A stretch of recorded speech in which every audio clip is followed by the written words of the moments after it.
And when the subject approaches their chosen person, they find that there is an immediate spark. Nah, that's not normal. They wouldn't just be like, oh my god, this random dude got me flowers. It's so thoughtful. Come on now. Y'all know the vibe. Don't play with me. Later, in the void. What's going on, everyone? It's your boy Savvy. Welcome back to the Savvy Show. And you guys did it. The last video we reached over 80 likes within 16 hours, let alone 24 hours. Love to see that the family's strong. And for this one, let's spice it up a little bit. Let's try to get 90 likes in the first 24 hours, and then I'll drop another SCP animation the following day. So let's get it popping, man. Let's see how far we could go. And today, I really think this is going to be cool because it's going to be completely different than what we usually react to, which is, you know, scary, creepy SCPs. I'm almost 100% sure this is not going to be anything like this.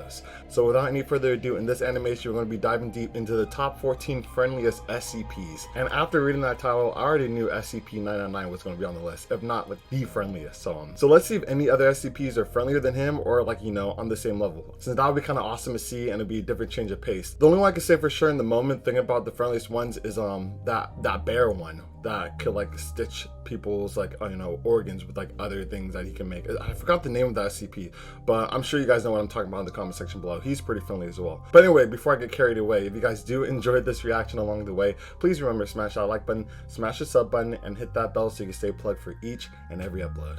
And now, without any further ado, let's get this show started. Alrighty, top 14 friendliest SCPs. Let's go. The SCP Foundation has encountered and contained some of the most fearsome entities in human history, and even some from long before us shaved apes were ever walking across the earth. Okay. They've gotten their hands on ancient gods, humanoid creatures with deadly powers, Scarlet and more King. than one item with the capacity to bring about the end of the world as we know it. Yep. But not everything at the SCP Foundation can kill you or would even want to. Sometimes Exactly. an SCP has no agenda, other than going about their lives, making friends, or even helping people. I would say the majority of them, just maybe this shot in the dark, but I would say the majority of SCPs just want to go on with their lives, and they're not already bothering people unless they're getting experiments ran upon them. I know there's deadly SCPs out there, like, don't get me wrong, but the vast majority of the ones I've seen, there's a lot of just basic SCPs that, you know, could not be bothered if you just leave it alone. Instead of wanting to eat you for dinner, these entities would rather sit down for a meal and a chat with you. No apocalyptic ambitions here, just good vibes. Today, we're taking a look at some of the friendliest SCPs of all time. First off is an SCP that's just as sweet as it is sad. If you ever encounter SCP-4999, you probably don't have long left to live. That's not because it's going to kill you or even hurt you, but because 4999 visits people who are already at death's door. Manifesting as a humanoid figure dressed in dark clothing, SCP-4999 appears to a person about 20 minutes before their death, as long as the subject is awake and alone. It will then sit down near their bed and offer them a cigarette. It will then light one for itself and, as it smokes, hold the dying person's hand or place a comforting hand on their shoulder. Is he like the pseudo Grim Reaper? Come on now, but like the nice version of it? It will stay there with them, providing a silent sense of peace until they have slipped away. It may not be friendly in the most traditional sense, but SCP-4999 displays a great deal of kindness and compassion in making sure that no one ever dies alone. Oh, wow. Though some of the friendliest SCPs are serious, others are quite silly. This is the case for SCP-2991. Let's see it. The entity is a striped, multicolored scarf capable of changing lengths. The scarf appears to be sentient and behaves in a docile manner, communicating by forming itself into the shape of letters and spelling out words. Oh, that's cool. The scarf enjoys attention and becomes bored if left in its containment box for too long, and has expressed a desire to play. When asked if it was made to be fun, the scarf responded, yes, and then wrapped itself around the interviewer's hand and then went to How's sleep. it talking, though? It does not seem to have any interests other than playing and spending time wrapped around people, keeping them warm and cozy. It's basically just an ordinary scarf, except it's able to move on its own and desires the company of humans. Sounds pretty darn friendly to us. Some SCPs are perfectly nice, friendly people who have no control over their own anomalous properties, and would probably prefer just to live out a mundane existence free from any unusual activity. Unfortunately, you don't always get what you want, and neither does SCP-507. 507 is, for all intents and purposes, an ordinary human man with one notable exception. jumps to Against his will, he dimensions or routinely something. finds himself teleported into Yeah. alternate dimensions, appearing in them and returning to his original one seemingly at random. Aside from these odd, stressful occurrences, 507 is a jovial individual who enjoys meeting other SCPs and chatting with researchers at the Foundation about the paranormal. Oh. Aside from his dimension hopping, he is no different from any pleasant stranger. Hold you up. might- I haven't actually covered him yet. I've seen him in so many other animations. I just that just came to me. I don't think I did a video specifically about him. I might have to do that. An encounter on the street. While some entities, like 507, behave like a neighbor to the SCP Foundation, others like SCP-131 are more like house pets. SCP-131 refers to a pair of creatures nicknamed the iPods. Oh, these ones fall through the cracks as well. Two teardrop-shaped creatures about 1 foot high, one orange and one yellow, with a single blue eye in the middle of each of their bodies. Their intelligence has been compared to common house cats, and they are very curious, Wow. loving to roll around the facility and see what everyone is getting up to.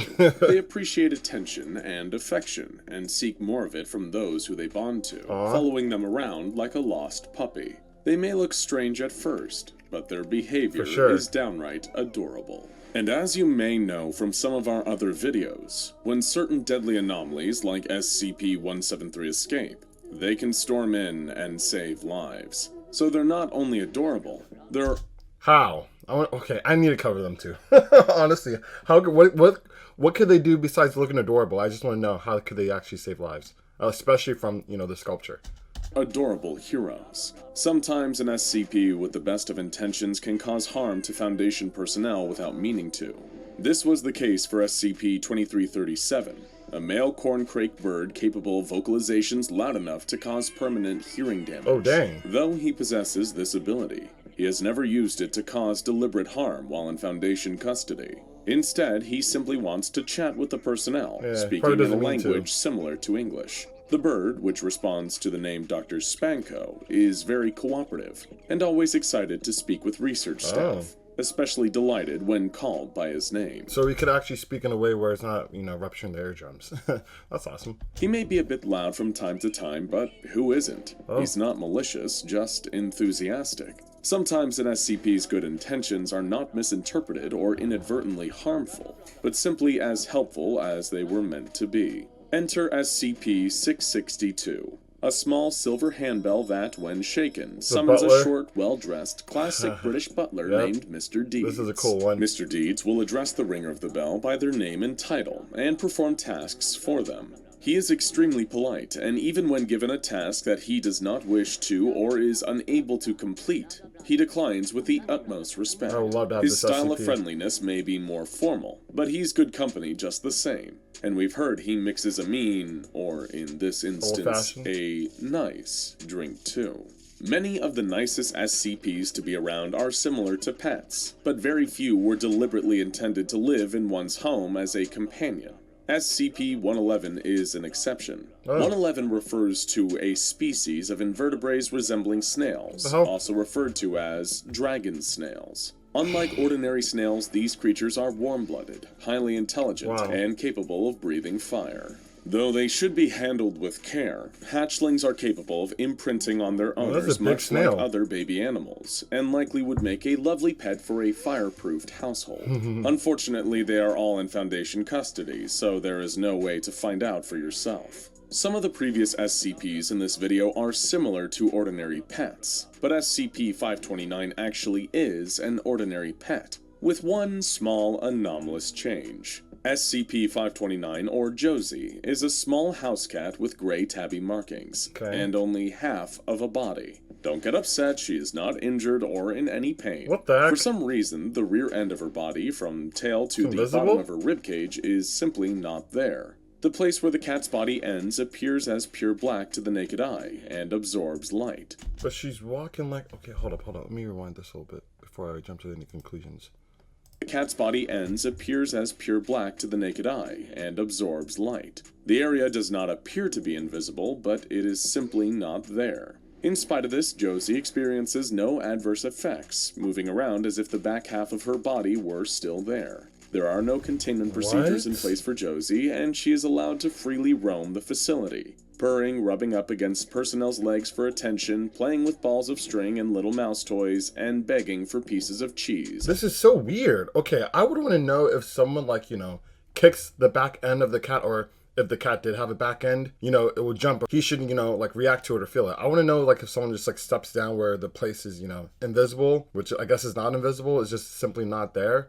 Would he still feel any pain at all? That'd be kind of interesting to see, because I know there's stories where people, like, get their arm chopped off, certain accidents, and they still have sensations where that arm would be in some scenarios. Like the arm that's got cut off, if someone like did something where the arm would be, they would still feel those nerves. Like, it's kind of weird if you guys ever heard stuff like that. So that'd be interesting if the same logic applies to this cat. As a treat, creatures like Josie the half-cat provide a morale boost to those that encounter them. But entities like SCP-5094 can provide material benefits to the lives of those they meet, and help them to make a change for the better. SCP-5094, or Miss J, is the main character of a children's educational CD-ROM game. I think this is by far the one I would want the most out of, I think almost all the SCPs. I remember when I covered this, it was in my top 3. There was another one that I'd want just because, I just want to mess around with stuff. It was called the Claw. But I would want this one more than any other one, I think. This, the Butler, and probably the Claw third. I love this one. Called Miss J's Whiz Kid Schoolhouse. So cool. Miss J, who is unable to leave the computer program, has only one interest: educating others. She can teach a given student about essentially any subject, including particle physics and cubist sculpture. She conducts her lessons over the course of several days, up to 30 hours in length, with breaks for meals and trips to the bathroom sprinkled throughout. Test subjects who studied with Miss J have described her as the best teacher they have ever had, and she helped a D-class leave the Foundation and begin a career studying criminal justice. Yeah, she even recognized a former student, now a junior researcher at the Foundation, and expressed delight at seeing how far he had come since her first lesson with them. That's insane. Many of the friendlier SCPs have a great deal of knowledge they are eager to share, and one of the most eager out there is SCP-1867, or Lord Theodore Thomas Blackwood. Lord Blackwood identifies himself as a British explorer and naturalist, as well as a war veteran, which is a bit perplexing considering he is also a neon sea slug measuring only 4.6 inches in length. Wait, what? In spite of this, he enjoys telling anyone who will listen the tales of his past expeditions, which he has been able to provide ample proof of. Wait, so he's a Lord slug, Blackwood is happy to provide entertainment and engaging tales of adventure to anyone who would like to take a listen to the stories of a sea slug. If you're interested in the company of Lord Blackwood because of a fondness for stories, then you'll also want to hear about SCP-1230. 1230 is a simple, unlabeled green hardcover book, with nothing strange about it at first glance. When it is opened, the phrase, "A hero is born," can be seen on the first page the reader looks at, and the rest of the pages will appear to be blank. The true anomalous effects of the book do not kick in until the reader goes to sleep. There they will find themselves in a fantastical world as the protagonist of their own adventure story. The dream world feels real as the waking world, and the story is tailored to the interests of the reader. In the dreams, a bearded man in a green cloak appears, known as the Bookkeeper, and acting as the voice of SCP-1230. He is helpful and kind, providing guidance to the dreamers and attempting to ensure that they have a wonderful time in their dream. Just before the dreamer wakes up, the man bids them a sorrowful farewell and asks that they please visit again soon. It seems that the book and its keeper want nothing more than to give readers an incredible experience and the chance to live out their wildest dreams as the hero of their own story. Speaking of objects that help people fulfill their dreams, SCP-2203 devotes itself to fulfilling romantic dreams in the waking world. 2203 is a standard love tester machine which, upon use, dispenses a card with the name and address of a person, as well as a bit of advice of how to approach them. I remember this. This could get kind of sketch, bro. Like, this was the thing. I hope none of you guys do it, especially in today's age, because before you even read off the card, you're getting popped. Or you want to go to jail for harassment. I'm just saying. Person is intended to be the soulmate of the subject, and when the subject approaches their chosen person, they find that there is an immediate spark. Nah, that's not normal. They wouldn't just be like, "Oh my god, this random dude got me flowers. It's so thoughtful." Come on now. Y'all know the vibe. Don't play with me. Subjects who sought out their assigned person have found either a Oh, playing spouse, games a right now. lover, or a lifelong best friend. It refuses to suggest matches to individuals with a history of domestic violence, indicating that its intention is to only make matches that will be happy, healthy, and safe. Dang. Many of these friendly SCPs display a strong desire to help others however they can. Few show this desire more strongly than SCP-2295. There we go. That's what I'm talking about. 2295 is a patchwork stuffed teddy bear made from synthetic fiber and cotton. When it is near a human who has experienced major trauma to an organ, the bear becomes active. It will produce scissors, white thread, and sewing needles or a crochet hook, and create a stuffed version of the ailing organ. The damaged organ will somehow be replaced with this new creation. Crazy. It sounds as if this is the start of a horrifying story, but it isn't. The stuffed organ will function perfectly, defying all known laws of medicine and science. The bear wants to help so badly that if there are no useful materials nearby, it will use stuffing and fabric from its own body to construct these organs. So When the bear insane. is unable to help a subject, it will do whatever it can to cheer them up and make them happy, and has even been known to hold the subject and cry if there is nothing else it can do. Aw. Above all, the bear simply wants to help heal the hurt and the sick. Without a doubt, though, the friendliest SCP that the Foundation has ever encountered is SCP-999, also known as the Tickle Monster. 999 is a large mass of orange slime that wants nothing more than to play, socialize, and make people happy. Its behavior has been compared to that of a dog, enjoying the company of humans and other creatures. Just touching its slimy surface is enough to boost a person's mood, and the creature expresses special interest in people who are unhappy or suffering from emotional pain. It refuses to eat meat and goes out of its way to prevent any harm to those around it, even taking a bullet for a person to save their life. Bro, I didn't know it refused to eat meat. I did not know that well.